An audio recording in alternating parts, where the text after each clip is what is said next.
அன்பார்ந்தவர்களே வணக்கம். ட்ரைகேம் கருங்கல் சென்டர் உங்களை அன்புடன் வரவேற்கிறது.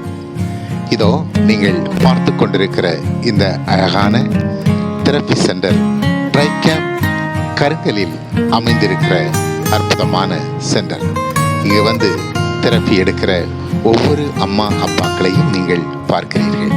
வலியோடும் வேதனைகளோடும் வியாதிகளோடும் வருகின்ற ஒவ்வொரு மக்களுக்கும் இங்கு மருந்தில்லா மருத்துவம் இந்த இடத்தில் ஒரு அற்புதமான வெப்ப தெரப்பி மூலம் கொடுக்கப்பட்டு மக்கள் மிகவும் மகிழ்ச்சியோடும் சுகம் பெற்றும் ஆனந்தமாக இந்த இடத்தை விட்டு செல்கிறார்கள். இதோ இந்த இடத்தில் அமர்ந்து தெரப்பி எடுக்கிற ஒவ்வொருவரும் ஒரு அற்புதமான ஒரு உணர்வை அவர்கள் உணர்ந்து இந்த இடத்திலிருந்து செல்கிறார்கள். நீங்களும் வலிகளோடு இருக்கிறவர்கள், முட்டுவலி, முதுகுவலி, கழுத்து வலி, கைவலி, கால்வலி, அப்படி ஒவ்வொரு வலிகளோடும் வருகிறவர்கள் இந்த இடத்தில் இந்த தெரப்பி மூலம் ஒரு பெரிய நிவாரணத்தை உங்களால் பெற முடியும்.